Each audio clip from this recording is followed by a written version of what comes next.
සියලු දෙනාට සුබ දවසක්. අද අපි සාකච්ඡා කරන්නේ 2021 මෙසරේ O level paper එකේ අවසන් ප්‍රශ්න 10 ප්‍රශ්නාංක 31 ඉඳන් ප්‍රශ්නාංක 40. paper එක සාකච්ඡා කරලා ඉවරයි. එතකොට මුල් ප්‍රශ්න 30 සාකච්ඡා කරලා වීඩියෝ දාලා තියෙනවා. channel එකේ අවසන් ප්‍රශ්න 10 සාකච්ඡා කරමු. මේක නම් වැඩි වෙලාවක් යන එකක් නෑ. ප්‍රශ්නාංක 31 කවුරුත් බලා ගන්න. 2011 වර්ෂයේ ශ්‍රී ලංකාවේ විසූ අලි සංඛ්‍යාව 5873කි. එම අලි සංඛ්‍යාව හැදින්වීමට වඩා සුදුසු ජෛවගෝලීය සංවිධාන මට්ටම කුමක්ද? පළවෙනි ප්‍රශ්නෙත් අහලා තිබ්බේ සංවිධාන මට්ටම් ප්‍රශ්නයක්. ජෛවගෝලීය සංවිධාන මට්ටම. එතකොට ඒකයිකය මොකද්ද මේ අවයව පද්ධතිය එකතු වෙලා හැදෙන ඒකයිකය තනි ජීවියාගෙන් පස්සේ යන්නේ ජීවියාගෙන් පස්සේ යන්නේ පාරිසරික සංවිධාන මට්ටම් වලට. ඒතර පටන් ගන්නෙ ඒකයිකය අපි ඉතින් දනියමු.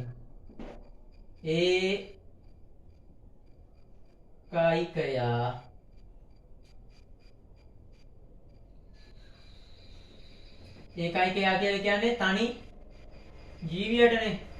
ජීවියා ඊට පස්සේ ගහණය ප්‍රජාව පරිසර පද්ධතිය ජෛවගෝලය ගහණය ප්‍රජාව පරිසර පද්ධතිය ජෛවගෝලය ඒකයිකයා ගහණය ප්‍රජාව පරිසර පද්ධතිය ජෛවගෝලය. දැන් අපි දන්නවා ඒකයිකයා කියලා කියන්නේ මොකද්ද? මිනිස්සුන්ගේ මිනිස් විශේෂ ඒකයිකයෙක් තමයි. දැන් මම ගත්තොත් එක්කෙනා ඒකයිකයා තනි ජීවියෙක්. ගහණය අර්ථ දක්වනකොට තියෙන්න ඕන ප්‍රදේශය. අර්ථ දැක්වීම ටික බලා ගන්න මේ ප්‍රදේශය තියෙන්න ඕන, කාල සීමාව තියෙන්න ඕන, තනි විශේෂයක් වෙන්න ඕන. එක විශේෂයක ජීවීන් වෙන්න ඕන. දැන් අලි විශේෂය නම් අලියෝ. අලි විතරයි විශේෂ ඉන්න පුළුවන්. ගහණයේ ඉන්න පුළුවන් එක විශේෂයක, තනි විශේෂයක ජීවීන් වෙන්න ඕන, තනි විශේෂයක.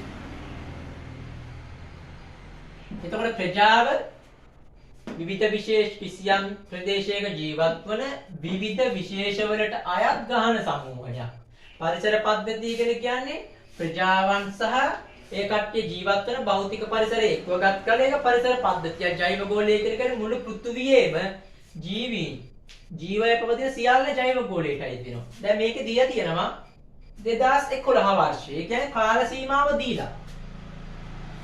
අලි සංඛ්‍යාව එතකොට විශේෂය අලි විතරයි. මෙන්න මුකුත් නෑ අලියෝ. එතකොට තනි විශේෂයක් අලි විශේෂය. ප්‍රදේශය දීලා තියෙනවා ශ්‍රී ලංකාව කියලා. එතකොට මේකෙන් නිරූපණය වන්නේ විශේෂයේද ගහණයේද ප්‍රජාවද පරිසර පද්ධතියද? ගහණය. ආන්සර් 31ට 2. 31ට 2. 32 ප්‍රශ්නාංක 32 බලාගමු ඩක්කා.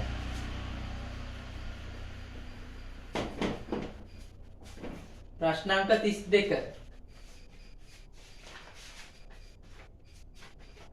ට්‍රාන්සිස්ටර් ප්‍රශ්නයක් ඉලෙක්ට්‍රොනික විද්‍යාව. NPN වර්ගයේ ට්‍රාන්සිස්ටරය සම්බන්ධයෙන් නිවැරදි වර්ණය කුමක්ද? ට්‍රාන්සිස්ටර් වල පටන් ගැන්ම NPN සහ PNP. දැන් අහලා තියෙන NPN ගැන අපි ඒක අදිමු.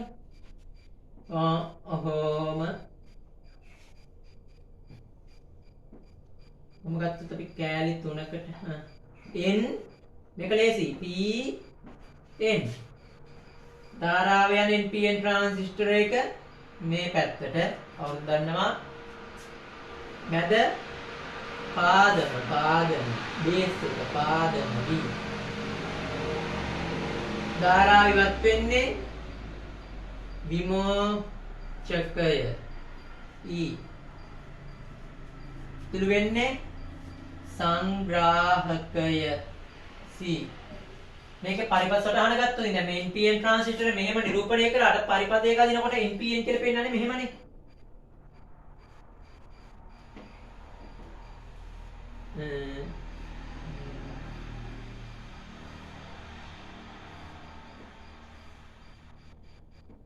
ධාරාව මේ පැත්තේ එතකොට N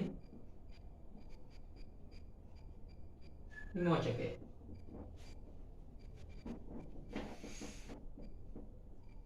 කතාව තේරුණාද?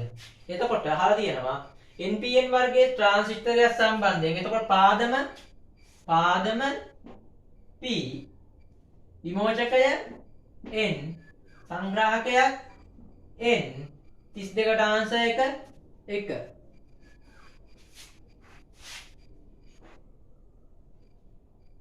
ප්‍රශ්නාංක 33 ජල පෘෂ්ඨයක් ඔස්සේ ගමන් කරන තීර්ඝක් තරංගයක කිසියම් මොහොතකදී පිහිටුම රූපේ පෙන්වා ඇත.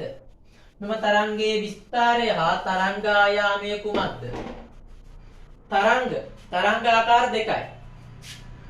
තරංග ගත්තොතින් තරංග ලස්සන අකුරු ආකාර දෙකයි. තරංග ආකාර දෙකයි. එකක් අපිට ගන්න පුළුවන් තීර්යක් තරංග කියලා.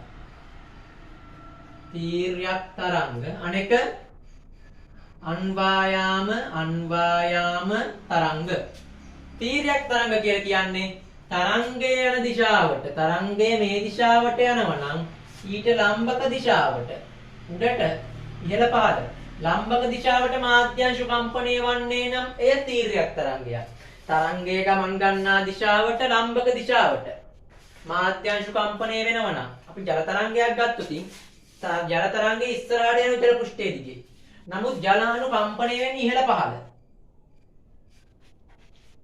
ඕකට තමයි කියලා කියන්නේ තීර්යක් තරංගය. අන්වායාම තරංගයක් කියලා කියන්නේ දැන් ධ්වනි තරංග අන්වායාමයි. තරංගයේ ගමන් ගන්නා දිශාවත් මේක. මාධ්‍යංශ කම්පණය වෙන්නේත් ඒ දිශාවටමයි. එතකොට ඕක අන්වායාම තරංග. මේකේ මාධ්‍යංශ කම්පණය වෙන්නේ ලම්බකව. තරංගය ගමන් ගන්නා දිශාව නිල් පෑනෙන් නිරූපණය කරෝති කළු පෑනෙන් මාධ්‍යංශ. තරංගය ගමන් ගන්නා දිශාවට ලම්බකව මාධ්‍යංශ කම්පණය වන්නේ නම් තීර්යක් තරංගයක්. තරංගය ගමන් ගන්නා දිශාවටම සමාන්තරව මාධ්‍යංශ කම්පණය වන්නේ නම් ඒක අන්වායාම තරංගයක්. එහෙම ගත්තොත් මොන තරංගාකාරද? දැන් ප්‍රශ්නේ තියෙන තීර්යක් තරංග ගැන. තීර්යක් තරංග වල අපි අහලා තියෙන්නේ විස්තරයයි තරංගායාමයයි කියලා කියන්නේ මොකද්ද කියලා දැනගත්තොත් මේ ප්‍රශ්නෙ උත්තරය ලියන්න පුළුවන්. ලේසි. දැන් අපි ගමු තරංගයේ මේ පැත්තට යනවා. මාධ්‍යංශ මෙහෙම ඉහළ පහළ යන්නේ. මොක ප්‍රස්ථාරයකට ඇඳුතින් අපි මේ පැත්ත ධන කියලා ගමු. මේක පැත්ත, මේ අනිත් පැත්ත. මෙතනින් උඩ යනවා නම් මේක ධන පැත්ත, ධන එක කියලා හිතමු. මෙතනින් යට ටික ඍණ කියලා අපි ගමු. ධන ඍණ ධන. පාඩ තේරුම් ගන්න ලේසියට ගන්න. හරි යන තරංගය. මේක පැත්ත සමානයි. මේ දුර. අපි ආරම්භක ප්‍රභවයේ සිට දුර මේ විස්ථාපනය. එතකොට විස්තරය කියලා කියන්නේ කිසියම් මධ්‍ය පිහිටුමක ඉඳලා මධ්‍ය පිහිටුමේ සිට එක් දිශාවකට සිදු කරන උපරිම විස්ථාපනය. එක්ක ධන පැත්තට එක්ක ඍණ පැත්තට. දැන් මේක ධන පැත්තට සිදු කරන උපරිම විස්ථාපනය. ඕකනේ. ඕක. එතකොට මේක තමයි විස්තරය කියලා කියන්නේ. විස්තරය එතකොට මේක දීලා දෙනවා 4 cm. එතකොට අපිට ආන්සර් එක අයින් කරන්න පුළුවන්. ආන්සර් 3 අයින් කරන්න පුළුවන්. ආන්සර් 4 අයින් කරන්න පුළුවන්. ඊට පස්සේ ආ තියෙන්නේ තරංගායාමය. තරංගායාමය කියලා කියන්නේ එකම චලිත ස්වභාවය ඇත්තා වූ අනුයාත ලක්ෂ දෙකක් අතර දුර. අපි දැන් මෙතන ගමු. මේ චලිතේ මේ අංශු යන්න හදන්නේ කොහෙටද? උඩටනේ. ආපහු ඒ වගේම තැනක. මෙතන ගමු. මේ අංශු යන්න හදන්නේ යනට පහළට. එතකොට එකම චලිත ස්වභාවයද නැහැ. ආපහු මෙහෙම කිව්වොත් මේ අංශු යන්න හදන්නේ උඩට. එතකොට මේ අංශු දෙකේ චලිත ස්වභාවය එකයි. එහෙනම් මේ දුර තමයි තරංගායාමය කියලා කියන්නේ. එහෙම නැත්නම් මේ මෙතන බලන්න. මේ අංශු යන හදන්නේ පහළට. මේ අංශු යන හදන්නේ පහළට. ඒක ළඟම තියෙන දෙක තමයි අනුයාත. ළඟම තියෙන දෙක තමයි එකම චලිත ස්වභාවයද මේ දෙක. නැත්නම් මේ දෙක අනුයාත ශීර්ෂ දෙක. අනුයාත නිම්න දෙකක් අතර දුර. එහෙම වුණොත් මේක 5යි ඒ වගේම 2යි 10යි. 33ට ආන්සර් එක 2. 33ට ආන්සර් එක 2. ප්‍රශ්නාංක 34. යකඩ මට විද්‍යුත් ලෝහාලේපනය සිදු කිරීම සම්බන්ධව වැරදි ප්‍රකාශය කුමක්ද? විද්‍යුත් ලෝහාලේපනය කියන්නේ මොකක්ද? දන්නවද? විද්‍යුත් ලෝහාලේපනය කියලා කියන්නේ දැන් ගමු කිසියම් ද්‍රව්‍යයක් තියෙන හොඳට මල කඩනවා. ඕකේ පිට මොනවා හරි ගන්න ඕන. ඔක ගාලා ඔය මල කඩන ස්වභාවය නවත්තන්න ඕන. නැත්නම් කිසියම් ද්‍රව්‍යයක් තියෙනවා කිසියම් යකඩයක් තියෙනවා කියමු. ඔක දිලිසෙනවා. ඕකේ මොනම හරි වට පිට ආලේප කරලා ඕක දිවිසෙන ස්වභාවය වැඩි කරගන්න ඕනේ. උන්නේ වගේ දෙයකට. දැන් එතකොට පිට මොනම හරි ගානවනේ. ඕක තමයි ආලේපනය කරනවා. ඕක විද්‍යුත් විච්ඡේද ක්‍රමයකින් ආලේපනය කරනකොට තමයි කියන්නේ විද්‍යුත් ලෝහ ආලේපනය. විද්‍යුත් විච්ඡේද ක්‍රමයකින් ලෝහයක් ආලේපනය කරනවා. විද්‍යුත් ලෝහ ආලේපනය කියලා කියන්නේ ඔන්න ඔය සිද්ධියට. අමාරු දෙයක් නෙමෙයි. නෝට් බලන්න.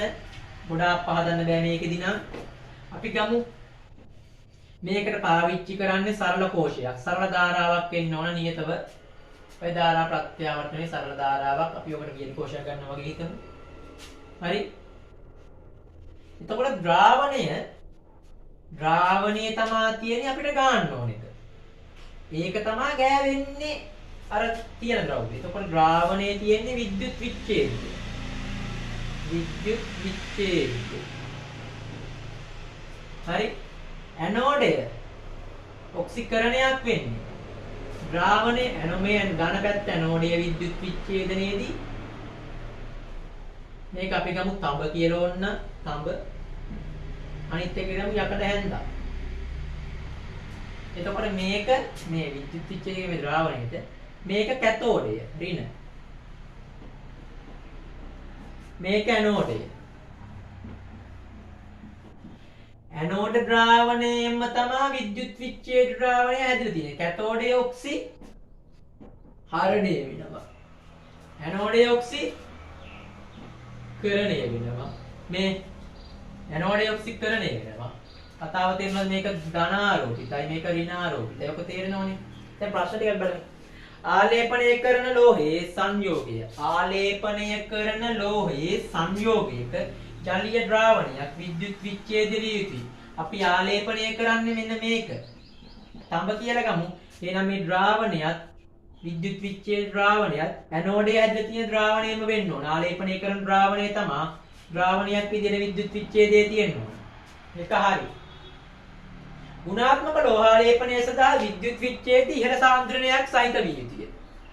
සාන්ද්‍රණය කිසියම් දෙයක සාන්ද්‍රණය වැඩි වෙනකොට කිසියම් පරිමාවක තියෙන අණු සංඛ්‍යාව වැඩි වෙනකොට ඒ ප්‍රතික්‍රියාව සිදුවන ශීඝ්‍රතාව වැඩි.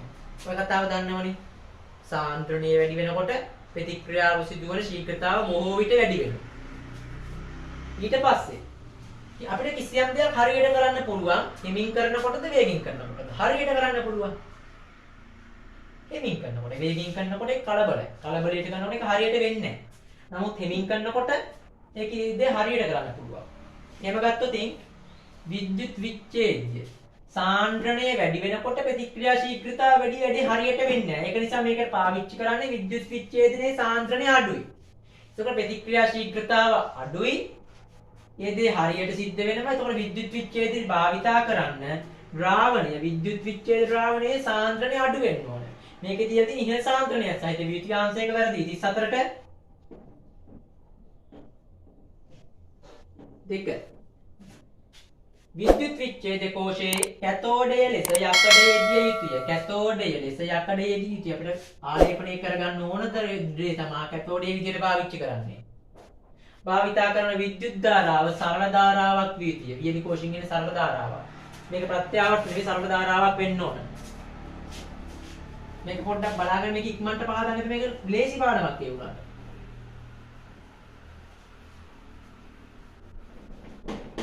මේ ප්‍රශ්නයන් සාකච්ඡා කරන්නේ පාඩමක් විදිහට කරනකොට ලේසි.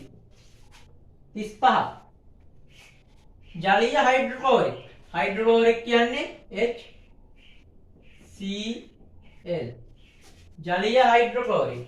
ජලීය කියලා අපි දාමු. ඒක්වස්. අම්ලයේ සහිත ත්‍රේසුපාස්කුවක් සංවේදී තුලාවක් මත තබා ඇත. HCl තියෙන ප්ලාස්කුවක් මේක තියෙන්නේ මේ තරාදියක් තියෙනවලු. ඔය තරාදිය උඩ තරාදියක් තියෙන අංකයන් වගේ හිතන්නකො අපි. ඔය තරාදිය උඩ කිසියම් ප්ලාස්කුවක් තියෙනවලු. ඔය ප්ලාස්කුවේ තියෙනවලු HCl කියන අම්ලය. ඔකනේ කියලා තියෙන්නේ. එයට වැඩිපුර හුණු ගල් කියලා කියන්නේ කැල්සියම් කාබනේට්. කැල්සියම් කාබනේට් එකතු කරලාදී කැල්සියම් කාබනේට් ගොඩක් එකතු කරනවලු. ඒ කියන්නේ මීට වඩා මේ ප්‍රතික්‍රියා කිරීමට වඩා ප්‍රමාණවත් ඊටත් වැඩිය එකතු කරනවලු කැල්සියම් කාබනේට් වැඩිපුර. හුණුගල් එකතු කිරීමෙන් පසු ඔන්න හුණුගල් දෙකකුත් දානවා මේකට. හුණුගලුත් දානවා. එකතු කරාට පස්සේ කිසියම් පාඨාංකයක් තියෙනවනේ මේක අපි කියමු 50යි ගෑම් කියලා. පාඨාංකය ඉදිරියට විචලනය වන ආකාරය දැක්වෙන්නේ. පාඨාංකයට මොකක් වෙන්න ඕනද? වැඩි වෙන්න ඕනද? අඩු වෙන්න ඕනද? නියත වෙන්න ඕනද? මොකද්ද වෙන්න ඕනද? දැන් මේ දෙක දැම්මට පස්සේ 50ක් වෙලා තියෙනවා. දානකොටම 50යි. දාලා ඔන්න දැම්මා. දානකොටම දැන් මේ දෙකේ HCl තියෙනවා, හයිඩ්‍රොක්ලෝරික් අම්ල තියෙනවා, කැල්සියම් කාබනේට් ද්‍රාවණය තියෙනවා. අනිවාර්යෙන් කාබනේටයකට අම්ලයක් එකතු වුණොත් ඉතින් වායුවක් විදියට කාබන් ඩයොක්සයිඩ් පිට වෙනවා. ඔක දන්නවතර ප්‍රතික්‍රියාවක් නෙවෙන්නේ. ඔය ප්‍රතික්‍රියාවෙන් දැනගෙන තියෙන්න ඕන. කැල්සියම් කාබනේට් ධන අම්ලය කාබනේටයකට අම්ලයක් වෙනකොට කාබන් ඩයොක්සයිඩ් පිට වෙනවා. එතන මෙතන හැදෙනවා කැල්සියම් ක්ලෝරයිඩ් ධන කාබන් ඩයොක්සයිඩ් එකතු කිරීම ජලය. හරිද?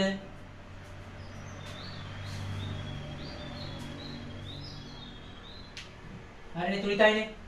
කැල්සියම් ක්ලෝරයිඩ් කාබන් ඩයොක්සයිඩ් ජලය. මේක මේක පිට වෙලා යනවා ගෑස් එකක් විදියට. එතකොට හිතන්න මේ පැත්තේ තියෙනවට වඩා මේක පිට වෙනවා. එතකොට මේ පැත්තේ තියෙන ටිකෙන් ටිකක් අයින් වෙලා වායුවකින් පිට වෙලා ස්කන්ධය අඩු වෙලා යනවා. එහෙනම් මේකේ කෙලින් ටික ග්‍රෑම් 50 අඩු වෙලා 49 48 කොහොම අඩු වෙන්න ඕන. එහෙනම් පාඨාංක අඩු වෙන එකක් වෙන්න ඕන. පාඨාංක අඩු වෙනවා කියලා දැනගන්න ඔකට මාංශයක 4 අපිට තේරෙනවා. අනිත් තුනේ පාඨාංකෙන් එකක පළවෙනි එකේ නියතයි. නියත වෙන්න විදියක් නැහැ. කාබන් ඩයොක්සයිඩ් පිට වෙනවා නම් අඩු වෙන්න බෑ. ඒකට එක වැරදි. දෙක වැඩි වෙලා. වැඩි වෙන්නේ කොහොමද? වැඩි වෙන්න විදියකුත් නැහැ. 3 ඒත් වැඩි වෙලා. 4 අඩු වෙලා. ආන්සර් එක අඩු වෙලා නියත වෙලා. හරි? ටික වෙලාවක් දැන් මේව වැඩි වෙන්නේ දාලා තියෙන්නේ. මේ ප්‍රතික්‍රියාව මේව වැඩි කියලා දාලා වැඩිපුර දාලා තියෙනවා. तो प्रतिक्रिया सिद्ध वेला HCl ට ඉවර වුණාට පස්සේ ඉතුරු වෙනවා කැල්සියම් කාබනේට් ප්‍රතික්‍රියා කරන්න විදියක් නැහැ. ආන් ඊට පස්සේ පාඨාංක නියතයි. 30 පාඨාංශයක 4. 30 පාඨාංශයක 4.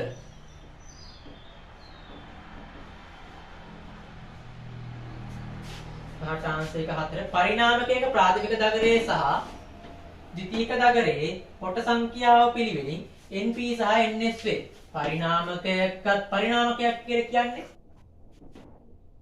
මොකද්ද? ට්‍රාන්ස්ෆෝමර් එකක්. අර ලොකු පෙට්ටි තියෙන්නේ සමහර තැන් වල ලයිට් කණු වල.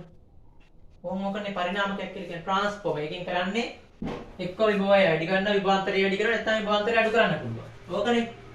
දැන් පරිණාමකයක පරිපස්සලහන ගත්තොත් ඔන්නෝම එකක් තියෙනවා. හරි.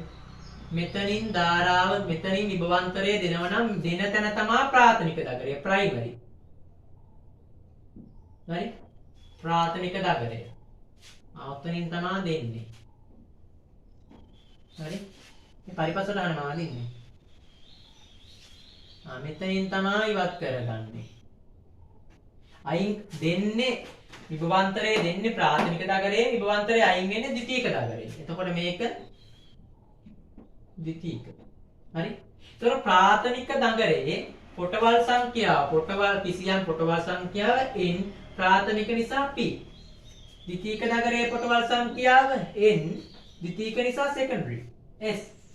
ඒතර ප්‍රාථමික දගරයේ දෙන විභවාන්තරය වෝල්ට් ප්‍රාථමික නිසා p. ද්විතීයික දගරයෙන් අයින් වෙන්නේ විභවාන්තරයමයි වෝල්ට් ද්විතීයික නිසා s. ඔය කතාවනේ කියන්නේ. අපි ඔක ඉගෙනගෙන තියෙනවා. प्राथमिक දගරයට වඩා ද්විතීයික දගරයේ පොටවල් ගන්න අඩුයි නම් ප්‍රාථමික දගරයේ දෙන විභවාන්තරයට වඩා ද්විතීයික දගරයේ ලැබෙන විභවාන්තරය අඩුයි. කියන අඩු විභවාන්තරයක් ගන්න නම් මේක අවකරයි. අවකර පරිණාමකයක්. ප්‍රාථමික දගරයට වඩා ද්විතීයික දගරයේ පොටවල් ගන්න වැඩි නම් ඒක ප්‍රාථමික දගරයේ දෙන විභවාන්තරයට වඩා ද්විතීයික දගරයේ දෙන විභවාන්තරය වැඩි. එතකොට ඒක අධිකර පරිණාමකයක්. මේක විද්‍යුත් චුම්බක ප්‍රේරණයේ තියෙන්නේ. तो प्राथमिक දගරයේ දෙන විභවාන්තරය දන්නව නම් ද්විතීයික දගරයේ දෙන විභවාන්තරය අපිට හොයාගන්න පුළුවන් සමීකරණයක් තියෙනවා. ඔන්න ඔය සමීකරණය තමයි NP प्राथमिक දගරයේ පොටවල් ගණන බෙදීම NS ද්විතීයික දගරයේ පොටවල් ගණන. ඔය දෙක අපි දන්නවනේ සාමාන්‍යයෙන්. එතකොට එකක් දැනගත්තොත් ප්‍රාථමික දගරයේ විභවාන්තරය ප්‍රාථමික නගරයට දෙන විභවාන්තරය දැනගත්තොත් අපිට PS ඔන්න ඔය අනුපාතයෙන් තමයි ලැබෙන්නේ. NP බෙදීම VS සමහර කට්ටිය ඔබ කියනවා NP PS මේ පැත්ත ගුණ කරනවා මෙහෙ ගුණ කරලා සමානයි EPB NS ආන්සර් එක VP බෙදීම VS සමානයි NP බෙදීම NS බලනකොටම තියෙනවා 36ට 1 37 38 39 40 පොඩ්ඩක් විතර බලලා ලේසිම ප්‍රශ්න 4ක් හිතන්න විතරයි තියෙන්නේ කියලා දෙන්නවත් දෙයක් නැහැ මෙහෙම බලමු ප්‍රශ්නාංක 37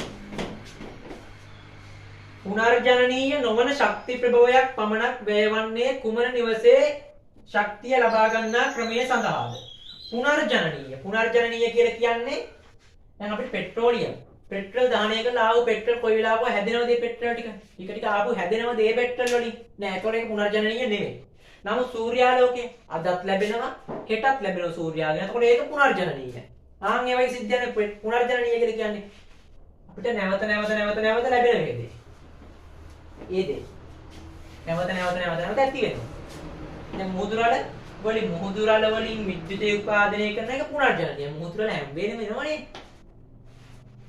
පුනර්ජනනීය නොවන ශක්ති ප්‍රභවයක් පමණ වැය කර නිවසේ ශක්තිය ලබා ගන්නේ. නිවසට ශක්තිය ලබා ගන්න ඒ නිවස සූර්යාකෝෂ වලින්. එතකොට ඒක පුනර්ජනනීයයි. සූර්ය ශක්තිය පුනර්ජනනීයයි.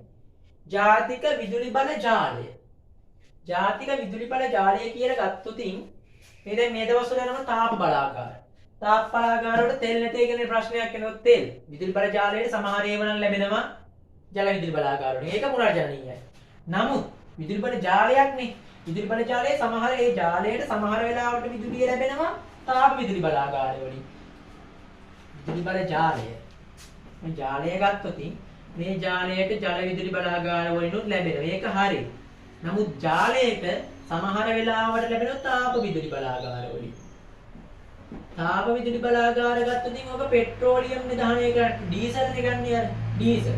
එහෙම ගමු ඩීසල්. ඒතර මේ ඩීසල් පුනර්ජනනීයද නැහැ. එතකොට ඒක වැරදි. C විදුලි ජනක යන්ත්‍රය. විදුලි ජනක යන්ත්‍රය.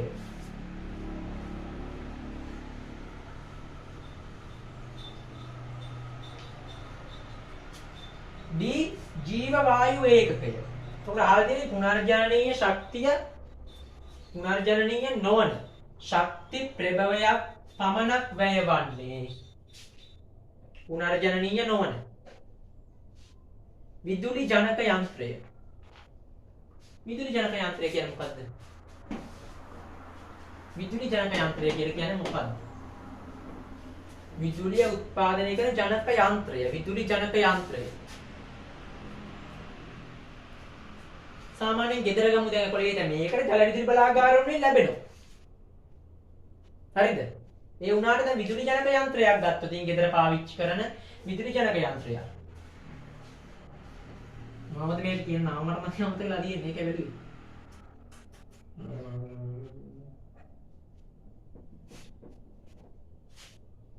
විදුලි ජනක යන්ත්‍රය ප්‍රශ්නේ තියන්නේ කොහොමද?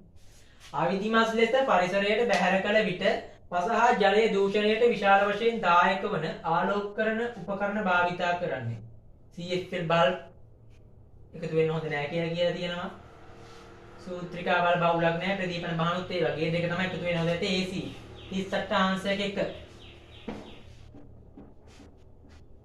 මේකෙන් Taman තේරුම් ගන්න ඕනේ මේ 38 ආන්සර් එක 39 නිවස තුල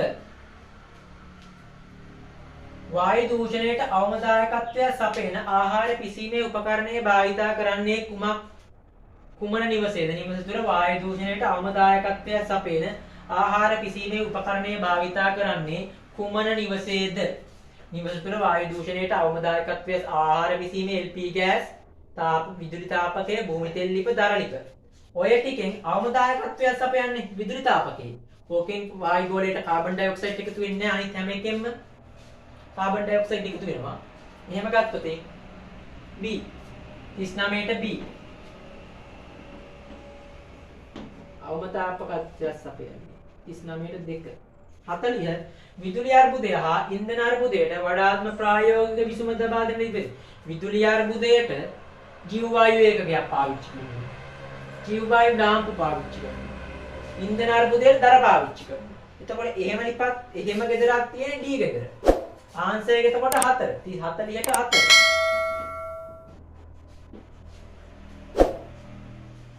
මේ මොකද්ද විදුලි ජනක යන්ත්‍රය කියලා කියන්නේ විදුලි ජනක යන්ත්‍රය